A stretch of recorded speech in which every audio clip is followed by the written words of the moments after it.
Hi, everyone. It's Jen DeWall. And in this week's episode of the Leadership Habit Podcast, I sat down with Marcus Van Elfen to discuss how to become a more empathic leader, how to understand or listen, notice the emotions of others, and also notice the emotions within yourself, talking about a piece of emotional intelligence.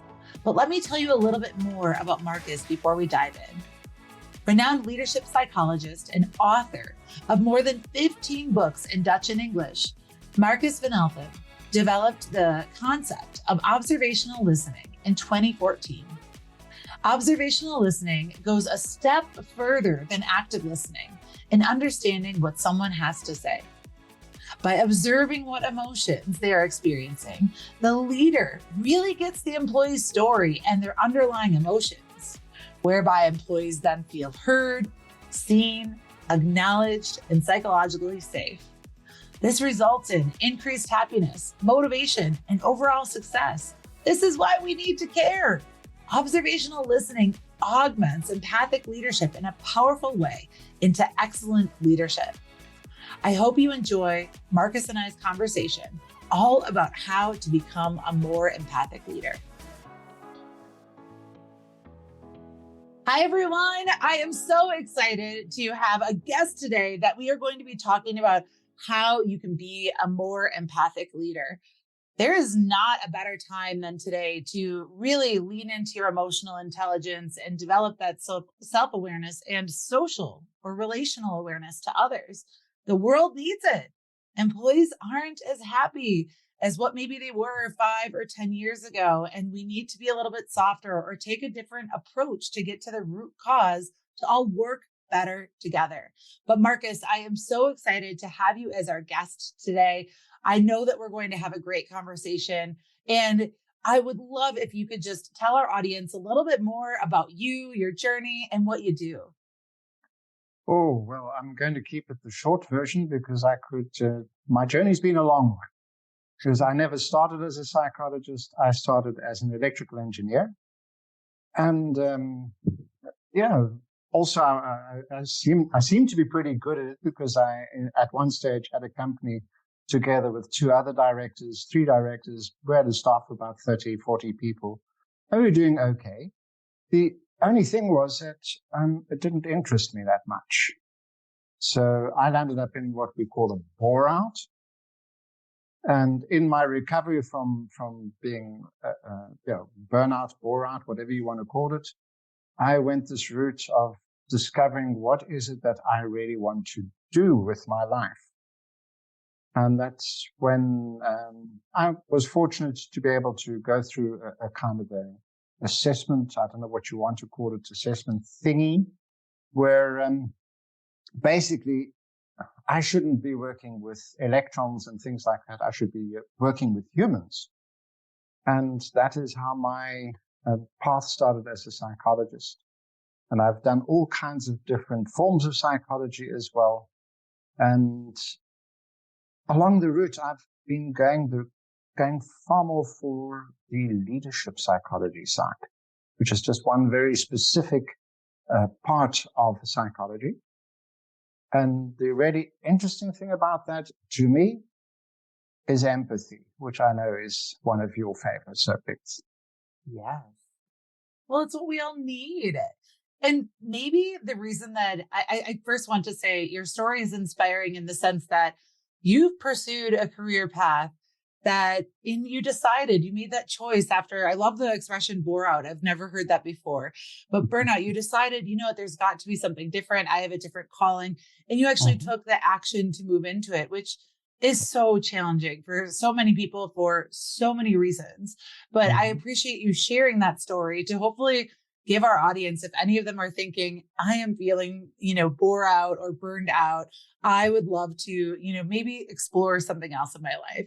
So I love that. And then diving back into empathy, it's something that I think I'm passionate about because I don't think when I did all of my leadership classes, I was a nerd and really into leadership in my teenage years. I did Dale Carnegie at 18. I entered the workforce and I thought that everything that I was told about leadership was a lie. I was like, oh, that's just the stuff that they teach kids to make them happy or make them think that the world is more utopic and friendly than what it was. I think that the last thing I saw in the workplace when I entered it was empathy. Yeah. So let's go into it. So leadership psychology, talking about empathy. What is empathic leadership?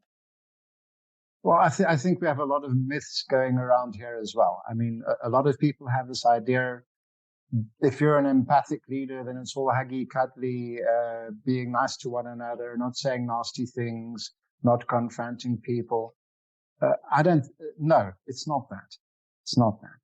So to me, empathic leadership is about really knowing who your team members are and really understanding them, understanding where they're coming from. And in a way, this is the simplest way to motivate people, if you ask me. And I should correct myself straight away, because I don't believe you need to motivate people. I believe that if you're empathic, that people are motivated by themselves. They're actually motivated already. So it's more just a matter of aligning with what they need in such a way that they do what they want to do. Why do you think people haven't taken that approach until recently to really understand what someone needs? I mean, why do you think we've been reluctant to, I guess, bridge that gap and build those connections to create that communication channel?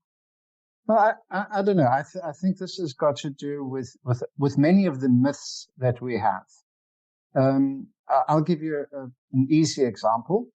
Maybe you know the answer to this question, but do you know when scientifically they proved that punishment is the least effective way to change people's behavior? Do you have any idea? Oh my gosh. Oh my gosh. No, yes. I really don't. I'm trying to think about different work trends or periods and eras, but no, I don't. Okay. What if I told you it was 1820? No kidding. 1820. Okay, so what have we done with the scientific knowledge? Nothing. Not that much, eh? Not that much. And this is my point. So when we have a myth, and we're brought up with all of these myths, eh? Let's be honest. And I'm not saying it's good or bad. I'm just saying it is what it is.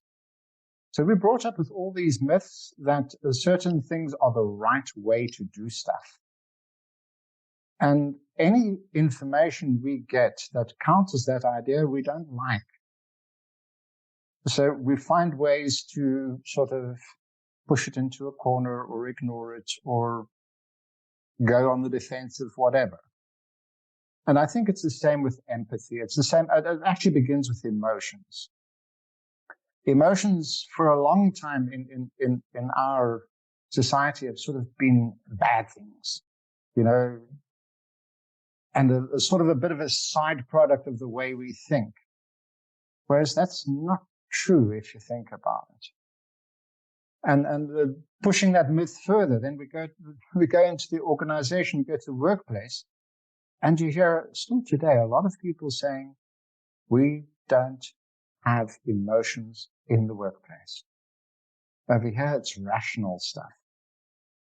And I just shake my head. I think, how do you expect people to work, to be, without there being emotions? Without emotions, you're simply not alive. You're a robot.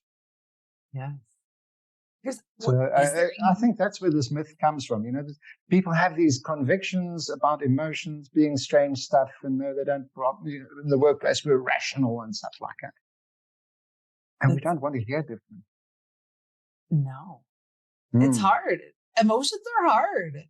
I mean, as an emotional person, I think I've always been not conditioned by outside that I was too emotional. I'm too sensitive. I'm too blank. And I always struggled with that because it feels very innate for me. Like that's just how I am. And I always felt the judgment, whether it was by peers for being too sensitive to something or by bosses for again, being too sensitive, or even on the opposite, being too excited or passionate about something. Yeah, sure. All of that was bad. Yeah. And I think it took me a really, really long time to accept that I even had emotions, because so many people judged me for having emotions. Yeah, and then we start judging ourselves for having emotions too, hey? Yes. You feel the shame. Yeah. The shame lives. Yeah. Another beautiful emotion, shame. But that's so true. It's that personal time, personal dime mentality. We don't want you to bring it into the workplace. And I have huge issues with that, because if we look at any of the global surveys of employee well-being, so much of what's driving down, it's not all at the responsibility of the organization, but so much is a result of what's happening in the workplace. Let's face it, it's a two-way street. Yeah? But we know you take home with you to work, and you take work with you to home. So yes, there's a two-way street in that. So it's not the sole responsibility of the one or the other. Indeed. Yeah. It just always frustrated me that it always pushed towards the one way. We don't care what we do to you, but when you come in here, you still, suck it up, push it down. You smile and be good. Yes. So when you think about empathy in practice, from your perspective, what does that look like for a leader? Is empathy, just having the conversations to know the surface level information about someone, such as, are they married? What hobbies do they enjoy? Where are they from? What does empathy look like for a leader? Well, definitely not the above. So, that's just pure factual information. That's got very little, in my view, to do with empathy. So to me, empathy is sort of the baseline to understanding the person, and not just the facts, but the person. So empathy has a direct link to emotions. And to emotional intelligence as well. So being empathic is actually being able to sense, in a way, what's going on inside that other person in terms of their emotional experience. And again, here comes the myth. Yes, must I do this? Because then they start thinking, then I've got to go and be sad with people, and I've got to hug them and rub, give them a rub over the shoulder or whatever. No, that's not it. But being able to understand where somebody's coming from, to me, is the first step in understanding anything at all. How do you do that? Jumping in, that is one of the most challenging things, because I think we don't deal with our own stuff that's going on in our brain sometimes, that there's a lot of noise in terms of how we're trying to understand. And maybe I'll dive into the solution, and then I want to come back and talk about why this is so important. But how do you begin that process of being able to sense someone else, in their experience? I discovered something along the way, and I'll take you along that. It was some years ago, because I've done a lot of things. One of the things I did was train therapists in communication skills. So you'd think that's pretty normal, teaching people how to communicate, especially therapists. They need to communicate with their clients. And one of the things that really puzzled me, is that some people in a role play, for example, they sit down and they have a conversation, and it just goes, and it's just smooth. No problem. They just go straight down to the right level of depth, easy peasy. And then you see other people battling, struggling, that your toes start curling up under the table, thinking, oh my gosh, how is this person ever going to have a good conversation? So I was really interested. What's the difference? Why do some people do it so easily and others they have so much difficulty in this? And I came with the idea that it's got to do with emotions.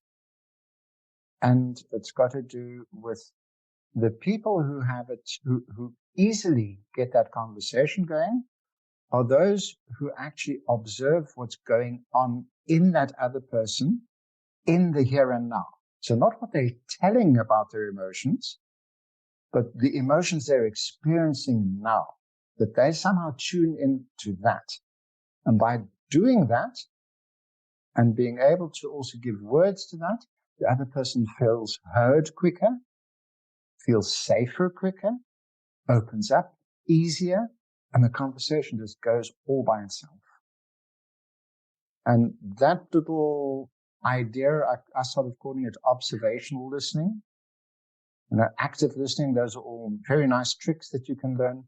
Observational listening just adds another dimension to that. And to me, that's that part of sensing or observing what you see in the emotions of the other person right here and now. To me, that's the clue. I am going to have to ask you for some tips on observational listening, because people might think that they don't struggle with it, but I have a client right now and I love this because they're very aware that they are not as great at active listening as they could be. But it is hard because they're very impulsive in their response. They're guided by, I need to show that I know this, or that I have the right answer, or that I'm here. And so they're, of course, doing the comment, I am just waiting to tell you my response instead of actively listening. Exactly. And people might think that, oh, everyone does that, but it is actually a skill. You don't just all of a sudden get to say, yeah, I got that person. So what are some of your tips? I mean, you're talking with therapists who I know are very well educated on that listening and that dialogue, but we can all have challenges with it. Even if we have, a certain designation in our education, what are some of your tips to be a more observational listener? Well, you've actually mentioned the first one yourself, and that's being present.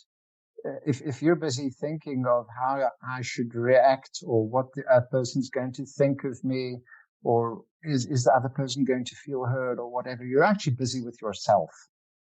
You're not busy with the other person at all. So being present is actually number one. So simply, how do I react? No, well, I'll see later.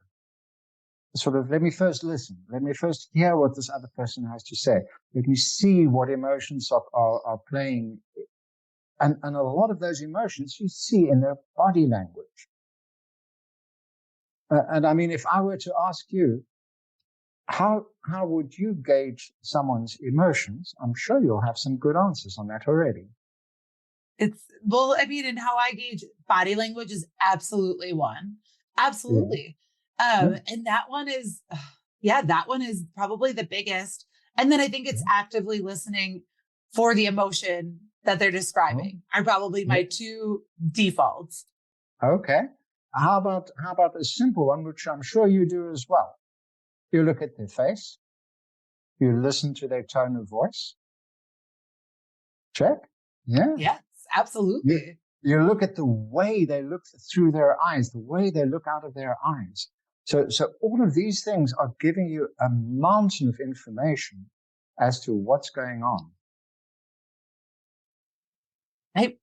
I ran into one challenge that I had, and I'm just going to share this. Maybe it will help someone. But in my journey as a speaker, and you can relate to this, we talk to people often. I do rely heavily on facial expressions, body language to gain tone. And there was a time that I misread something as a result of a condition. I don't want to say a condition. This individual has a health condition where they will make nods, but they are not necessarily in alignment with the message. It's more as a result of their condition. So I have to say that because that was the first time I expanded another viewpoint of that experience and how I give empathy. And it was something I had never, ever experienced. I'd never met anyone before. It was hard to feel like I've really failed in actually understanding someone else. That did not feel good. Okay. But again, the question is it failure? Because can you accurately name everybody's emotions perfectly straight away? I don't believe that's possible. I think then that's setting yourself up for failure. So really what empathy is about is not being 100% accurate. What empathy is about is getting a good feel, as to what that emotion is. And if you get it wrong, which can happen, and you say something that implies that you got it wrong, you are going to notice straight away by the other's reaction that you got it wrong. Yes. And is that a bad thing? No, it's not a bad thing. You can say, I'm sorry, I got that wrong. There's nothing that says that in fact, the opposite is true. We should be vulnerable. We should allow ourselves to be vulnerable and say, hey, I made a mistake. I saw that incorrectly, or I got that wrong. Doesn't matter. That gives actually the other you speaking to also the space or more space to feel safe. You're saying, I'm human. Yeah. Yeah. Do you think in that instance I described, I did responded or I did apologize, right? Even if I'd never want to intentionally cause distress or harm for anyone or discomfort, but that human, I think let's talk about the world that we live in today, because I think there's a big need for empathy. There's a big need for that kindness and that sensitivity, but then there's also a big fear of being human. Yes. So the question, and you had said this earlier and I wrote it down, like, how do you do that? How do you balance with this without that maybe thought track that says they're judging you, they might think you're going to get it wrong? How do you allow yourself to step into vulnerability and maybe quiet that voice that says, but what if they judge you? What if they don't like what you're saying? What if you did make that mistake and you did it awful? Well, this is probably something I chat with my clients about quite often, is this idea of what do you have influence over? Because if you don't have an influence over something, then you actually have only one option, and that's to accept that. And my experience is that these kind of thoughts and feelings we might want to influence them, but most of our attempts to influence them don't work that well. Why? Why not? Why not? Why can't they just work, Marcus? Come on. Yeah, I wish I had that book. I would be a millionaire if I could write that book. But I simply think the answer isn't there. I mean, the emotions are there, and we avoid the unpleasant emotions, but that doesn't mean that they go away. We sugarcoat them; they still don't go away. The emotion remains there. The emotion itself, we have little influence on. So really what we do have influence on is our reaction to that emotion. So we can feel, okay, I'm feeling uncertain about myself. I'm feeling judged. I'm feeling all of this. This feels unpleasant. And now comes the most beautiful word in the English language, and that is and, not but and. And I'm now going to do my best to listen to this person, for example. So the two are able to coexist, because we often use the word but. And the but is actually saying it's the one or the other. Either I have this crappy feeling, excuse my French, or I have this. But how about that they can coexist? That I'm feeling uncertain about my conversational skills, for example. And at the same time, I'm going to listen.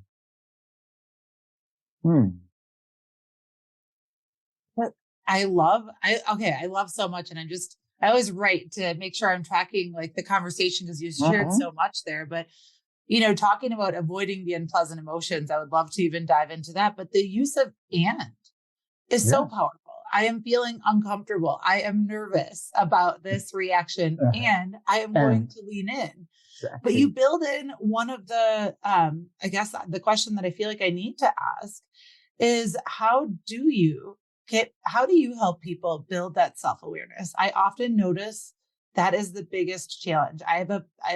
My best friend is a nurse, and she's always been a nurse in, I would say, like higher stakes, like an intensive care unit. So she has learned to just kind of shut that down, go into that survival caretaker mode. And one of her new goals is just to start to recognize her emotions, because she realizes how much she pushes down.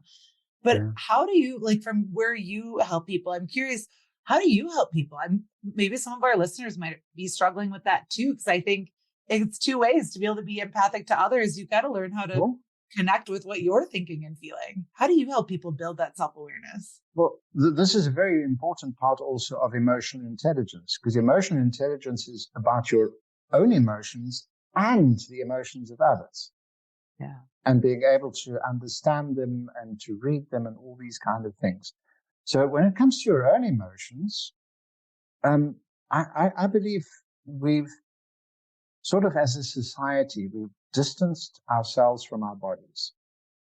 We have this idea that we know better than what our own bodies tell us. Whereas, our bodies, they have, let's call it, billions of years of evolution behind them. They have some kind of wisdom. They often know better than we do. And this is where, as far as I'm concerned, the journey begins, is to start by feeling your emotions in your body, by discovering, hey, where do I feel things? A lot of people, for example, when they're feeling tension or anxiety, they feel it for the first time, or they feel it first in their gut.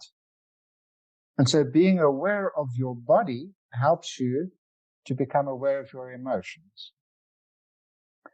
And it's not so that there's a standard place for everything. I was discovering this by myself as well. I mean, because I'm also human, so I also get tensions and stuff like that. And I was trying to find out, okay, so where's the first signal I can discover that I'm feeling tense about something? And after spending some time with this, I found out it was my right hamstring. Why? I don't know. But when my right hamstring starts tensing up just a little bit, I know, okay, I'm feeling tension.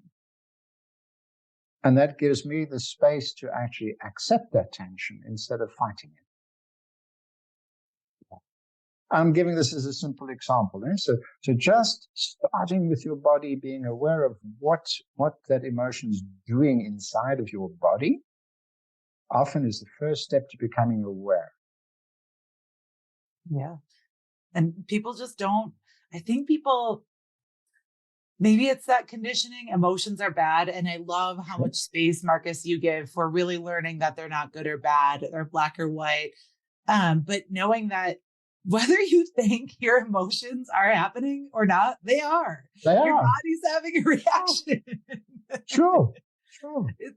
That's honestly, if I talk about the gift of having multiple sclerosis, like, not that I love having this, one of my biggest gifts of that disease is I feel all the emotions. My body lets me know, oh, by the way, you're really stressed right now. I'm going to give you some musculoskeletal issues in the back. Your hand's going to do this. And I have the gift of understanding that, because then it's easier to find that awareness of knowing what my body needs. But for many people, we don't, unless we intentionally slow down to say, what is my body doing? Because chronic stress, too many people are living with it. Oh my gosh. I know that we're going to have to start to begin to wrap up our conversation, Marcus, but I want to take this because I feel like we covered a lot. We also didn't cover a lot. So what would be we could have this conversation for a much longer time. What would be some final thoughts that you would want to share with our audience as it relates to becoming more empathic or a more empathic leader? The difficulty with becoming more empathic is to actually let go first of your preconditioned ideas, and really listen to people. And listening to people, we have all these nice little active listening skills. Until those aren't tricks, but they're real, you're not going to get there. So the idea is active listening is beautiful. That extra dimension, observational listening, gives it, especially when that becomes authentic. That's when you start also feeling what the other person's feeling. That's when you start recognizing what's going on with that other person. And to me, that's empathy. And it's not that everything you do must, or no, let me word that differently, that an empathic feeling requires a certain action. That's not true. So you can also feel that empathy and decide that in the current situation, I'm not going to act on that. That's also okay.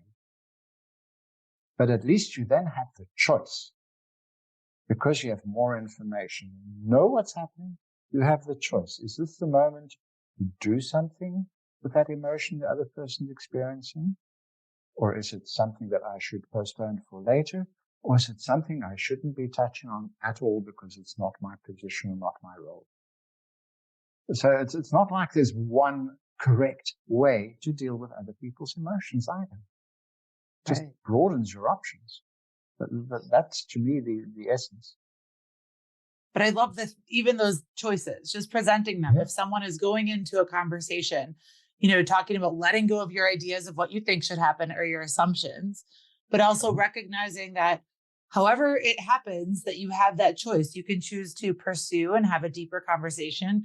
You can choose to avoid, which is going to have other undertones, because you talked about how many people avoid the unpleasant. And you can also recognize whether or not you are in the appropriate role, position, or individual to be addressing this. Or situation. Yeah. Because so some emotions you might not want to address in the current situation, but you could choose to come back on that at a later time. Yeah. Do you have any tips on how you can give yourself that space to say, I'm recognizing that I'm triggered, or I'm recognizing this might be beyond my, expertise, wheelhouse.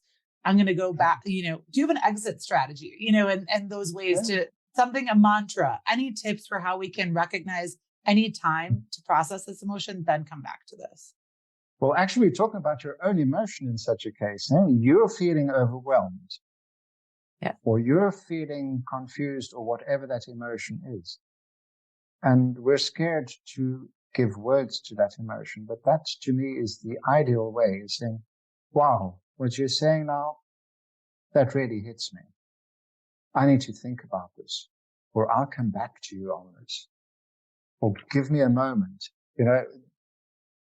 These kind of strategies just, and this is again making yourself vulnerable, explaining what that emotion is in you, also gives the other person information. I mean, if you just ignore an emotion because you're scared of it, you're giving an entirely different message and saying, wow, what you're telling me, that actually frightens me. Let me think about this. You're giving a complete different message there. Yes. What would you say to the person? Maybe it's me at times, maybe it's a lot of leaders. What would you say to the person that then hears that emotion of, let's say, overwhelm, and they, are really sensitive to it? Maybe they've been burned out themselves. So then they want to solve. What would you say to the fixers and the solvers and the people pleasers as it relates to that? Oh, that's so difficult, because we have so many of them. Yeah. And often it's also, again, just being open and saying, I don't want a solution. I don't need a solution. I don't need an advice. I just want you to hear me. I just want you to hear my story. You don't need to solve someone else's story. You started with that. You don't need to motivate or find that. They have that motivation from within. That was, I feel like, our beginning conversational point. Yeah. It's hard. Okay. I have to ask you one last question before I'm going to ask you how our audience can get in touch with you. But what would be, if you had to sum up any last tips or insights or considerations, how would you want to close our podcast conversation on how to be more empathic or how to be a more empathetic leader?